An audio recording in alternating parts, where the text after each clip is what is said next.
Okay, welcome to Jump in the MOSh Pit, the fastest half hour and funnest half hour. And we're beginning this recording about 10 minutes in since I forgot. So we're going to continue where I left off, which is at the priestly blessing and the way it appears in our chumashim, in our copies of the Torah. The last line, Yisa Adonai panav elecha v'yasem lecha shalom. The Lord bestow his, it's gendered here, favor upon you and grant you peace. All right, so I'm going to actually, for a moment, I'm going to take away that one. I'm going to share a different rendering of it, which is going to look a little different to you. So what do you see as far as the structure, as the way that I laid it out here on the page? What do you notice? Same words, but they look a little different here than they do in the Chumash, in the prayer, in the Torah. Anybody? What do you see? You've made it into a triangle. Okay, who said that, Judy? To a pyramid. Pyramid, Ruth. That was Ruth. Okay, great. So it's into triangle, and I thought that this would be a hint. You know, that we have a triangle. Okay, so like a pyramid. yes, it also looks right. It's a triangle, but it is a pyramid. So as far as a pyramid is concerned, look at the words and look at the pyramid and tell me what's missing from the structure of the words. Count the number of, first of all, words in each line. In the first line, you have how many? 3. Right. 3. Second line? 5. 5. Okay. Third line? 7. Right. You could have guessed that without even telling me. So what's missing? 7. What's that? 3, 5. I can't hear. 1. 1. That's right. The 1 is missing. And the 1, of course, is Adonai Echad. The 1, which is up here, that is divinity. And so what this structure may be hinting at is that the flow of the blessing works downwards. Now, I don't think, as you know, of God in a hierarchical way, in a vertical manner, right? But rather that God being outside of us and inside of us and everywhere. However, in the blessing, what is being hinted at here is that there's a divine flow which begins at the top of at this point, really, at the very, very top, and we're going to allude to that point in a few moments, that then flows downwards. Now, how does it do that? By what means does blessing flow when used with these words? And this is, I'm asking this is actually an obvious, there's an obvious answer to it, so don't think too deeply. How do blessings flow from whom to whom? Mayor. From one person to another? Absolutely. Now, this is important because what is the source of the blessing? Even when one person offers a blessing to another person, what is important to know about the source of the blessing? And remember the triangle.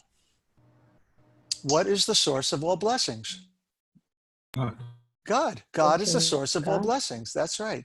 The divine is the source of all blessings. So that when we offer a blessing, so if it's a mishaberach, for instance, right, when we're offering a blessing for healing on somebody else, we say, right, mishaberach Adonai Eloheinu, Elohei Avraham Yitzchak, blah, blah, blah. May the one who blessed Abraham, Isaac, Jacob, Sarah, Rebecca, Rachel, and Leah bless these people or this person.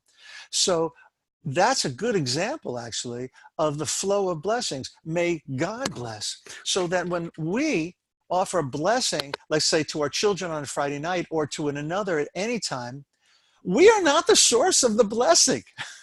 We are the conduit for the blessing. I'm going to repeat that because it's really important. And it's going to be even more important for those of you who come to MOSh, come on this Saturday morning, because we're going to be offering blessings to each other, right? And I'll be repeating a lot of this. So I'm going to reiterate that when we offer a blessing to someone else, we are not the source of the blessing. We are in Hebrew, the word for conduit is a tzinor. A tzinor is a conduit. And the permutation of the letters in tzinor is ratzon, which is will. And we know the expression, Ken yehi ratzon, may it be God's will, right? So when we serve as the conduit, the tzinor, we are expressing the divine will for blessing to flow through us to a receiver. Is it a request or something else? I'm sorry, Jay? Is it a request or is it something different than that? That's a good question. What do you think? What do you sense if you blessed, if you offered yourself as the conduit of a blessing? Answer your own question. I mean, it feels partly as a request or an, I don't know, instigation or I don't know. That's why I asked the question. Well, I'm going to agree with you in a certain way, which is if our humility is aligned, then it's a request to be used. I think maybe several things are going on. First of all, we have to center ourselves, and we have to bring an intentionality that we're being used. And so perhaps there is an unstated request that we be worthy of being that vessel, right? Are we requesting that, if you said to me, Jay, and if I said to you, what do you need, right? And if you said, I need health, I need good health, I'm having some problems with my health. And then I offered you a blessing, I would say, may God bless you with. So I am asking, maybe think of it more like I'm kind of trying to pull down the shefa, the flow of divine energy, so that it works in this way through you. I might have skipped around the question a little bit because I'm not quite sure how to answer it, but that's the sense that I have. Mary? I guess sometimes when I've thought of blessings, like blessing my kids on Friday night or something, I see them as comments or observations I've made on behavior that we want to encourage. Right. So I don't know if then in that capacity I'm acting as a conduit or not. I think you are, in the same way that when we chant the 13 attributes of God, right? And that God is the divine, one of the divine facets is of compassion and of grace and of mercy and of taking a long time to blow up, long in suffering. I think maybe the same thing is going on when we bless our kids, that they inhabit facets that we know as parents to be important ones for them to embody. And at the same time, we know that those facets, those midot, those characteristics are God's characteristics, right? They're characteristics of divinity. And that's a whole other conversation, of course. So I want to move on, unless anybody has something you want to say or comment on. Yes, Haf. You're muted. Can you put up the diagram again? Sure. This one? Yeah, because the first thing that struck me was the three separate lines and the three sides of the triangle. And I was envisioning like each side of the triangle having one of those lines attached to it, creating like a whole figure surrounded by the prayer. Would you say that again? So when I look at, I was hoping you'd build some sort of metaphor for me, but when I see the triangle, Mm-hmm. I envision each of the three lines going up one side of the triangle. Mm. surrounding the triangle in prayer in 3 lines of the prayer. So I would have done that if my computer skills were better. Okay. Because these words should really be inside here, right? Like that. Right? But now it's hidden, so I had not to do that. So there's your metaphor right there, I think that's what you're saying, right? Yeah, that's a good one. Mine was surrounding it on each side. Oh, yeah, right. So that's what would happen, right? If I could extend this, make it larger, which I can't do right now. But yes, but Okay. that ultimately that would be the way to go. Right. Okay, so I want to go back to look at, first of all, the blessing and what Rashi, the medieval commentator, has to say about each of these lines. Because Rashi gets down to it in terms of practical, a real practicality. You know, Rashi's known for looking at the Peshat, as looking at at what does this mean? You know, let's not look too deeply. We're not getting mystical here, right? So the first line, Yivarecha Adonai v'yishmerecha. What Rashi has to say to them, well, first, actually, yeah, now I'm going to go back. I'm going to go to the line that comes before, comes after. I'm going to start with the line after. V'samu et shmi al ben. No, wait. I got to go to the line before. Sorry, I'm confusing myself.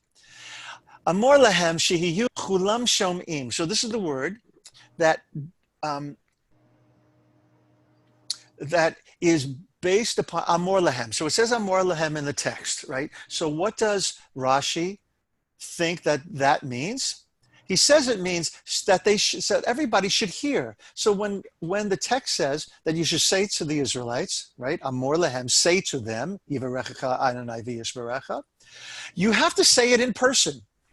This can't be done by text message. This can't be done by phone. This can't be done in any manner that is not direct, right? Which has a direct connection to putting our hands on others and blessing them in person so they might hear and see us. So this line precedes the priestly blessing. Then we Yivarecha Adonai v'yishmerecha, right?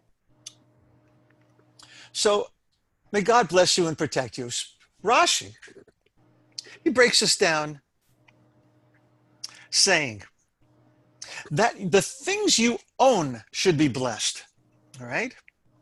That everything we have, may God bless us to be fruitful. And I'm not talking about fruitful and multiply. He's talking about that we should not want for anything. We should have everything that we need. V'yishmerecha, and guard those things. Now this is really interesting because Rashi now lifts from a commentary that is older than him, and he gives us example. Shelo yava'u alecha shodedim. So just in the case of bandits, should not come upon you to take your property, right? That's being guarded. But let's continue. For one who gives a gift to his servant is unable to guard it, right? So let's say I give you a birthday present and you take it home with you. Well, I gave you something, but I'm not there anymore. I'm out of the picture, right? And I can't guard against somebody coming and trying to take this from you. So, but the Holy One, blessed be He, Aval HaKadosh Baruch Hu hanotain, hu hashomer. He is the one that notains. He is the one that gives. And God is the one, pardon me from using gendered language here. I usually try not to do that. God is both the one that gives and is the one that guards.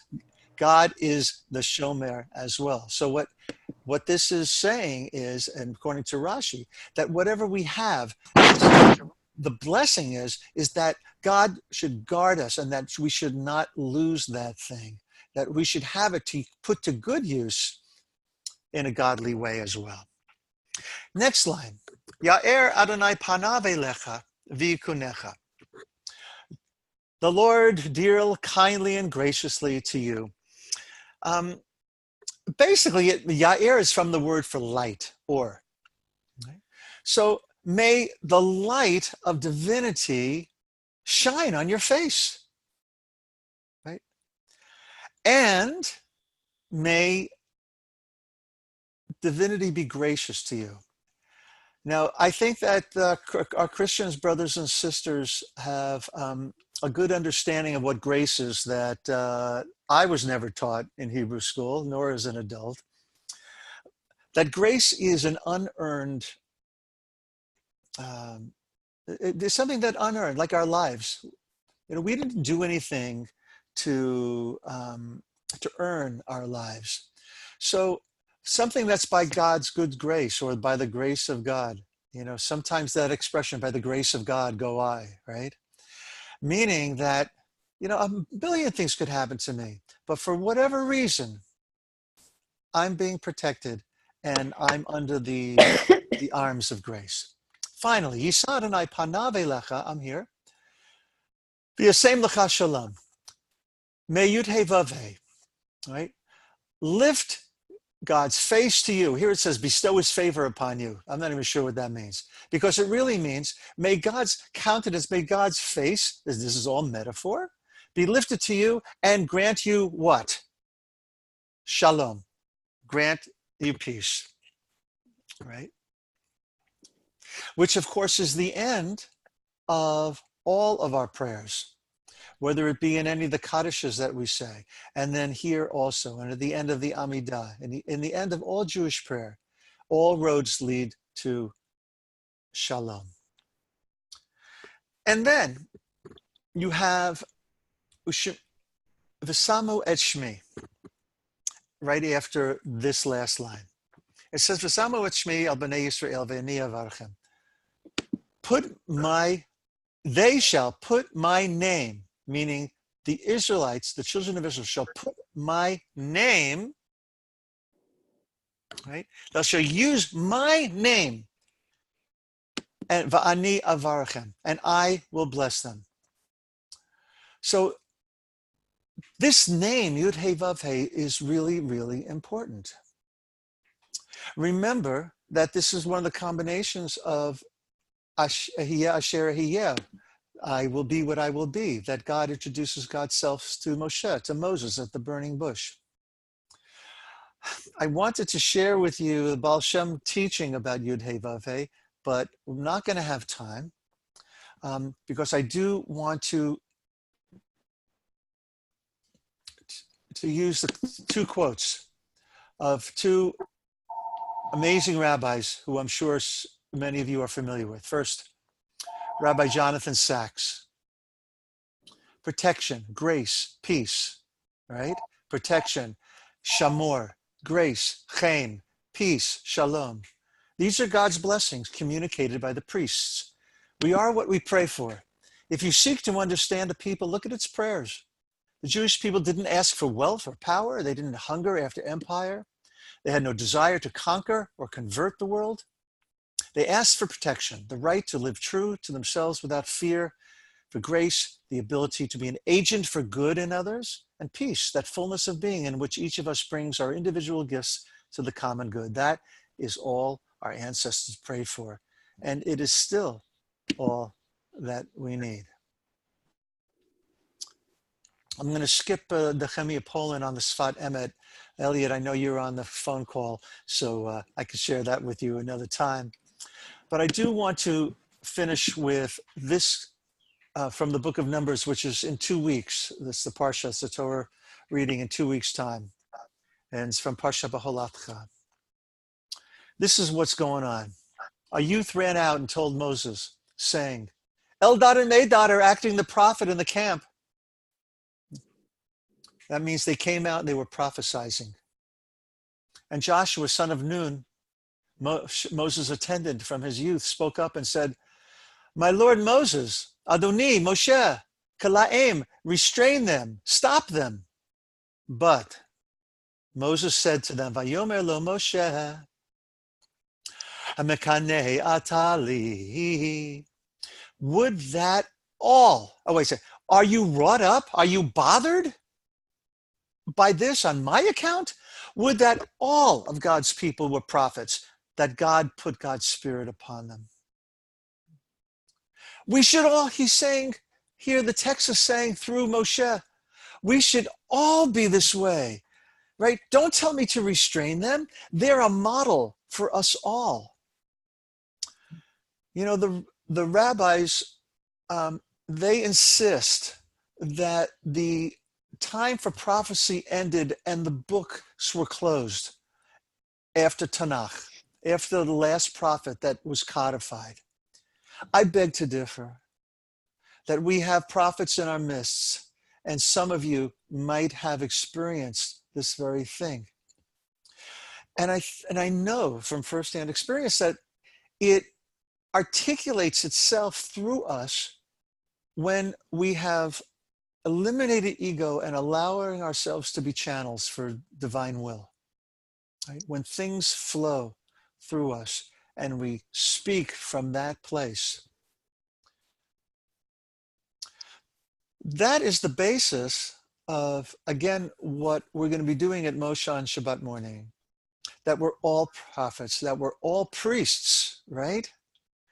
That we're all priests, that we all have the capacity and the permission and the deployment to bless each other, so that each of us feels that it's not a professional job.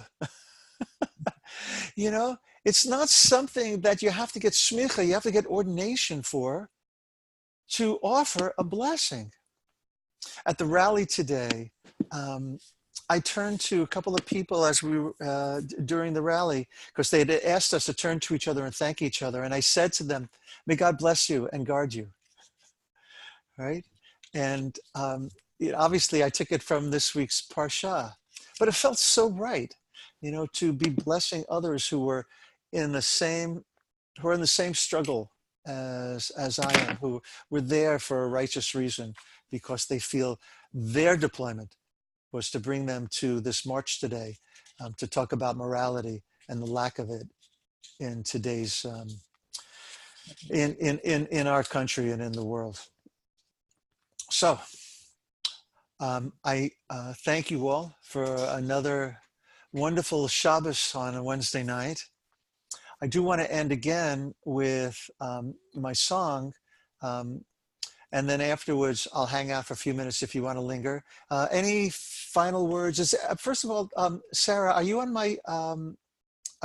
the mailing list?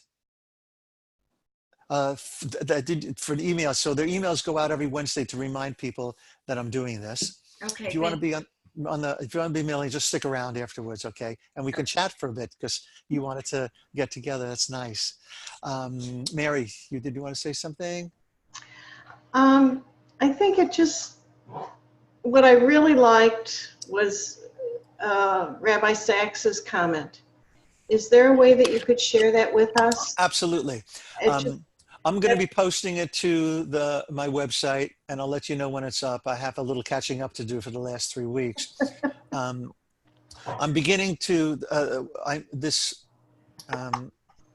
study sheet that I made up. I did it using a source called Safaria, and so it's going to be using that from now on. You'll have a link to that.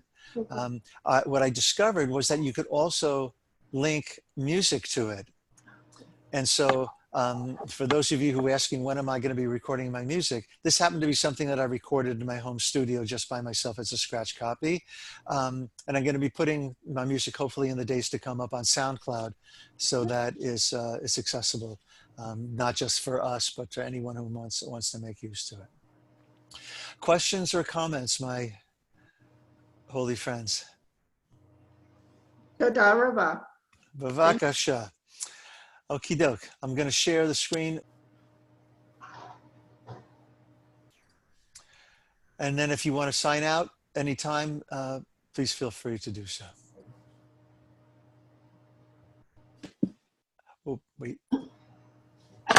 When you said about may we all be able to give blessings, did you mean may we all be conduits in the same way?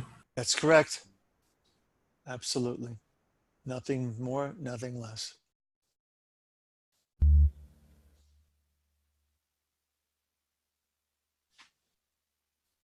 Face of God Pardon me. to us all. May we be blessed and watched over to us all. May the light shine brightly on our lives to us all. May the face of God smile kindly and grant the peace of heaven to us all. Let's put our hands up. Bless each other across the internet. May we be blessed and watched over to us all. May the light shine brightly on our lives to us all. May the face of God smile kindly and grant the peace of heaven to us all.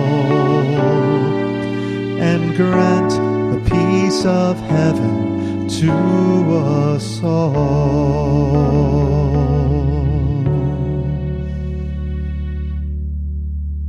Good night, everyone. Shabbat shalom. Shalom. Live long and prosper.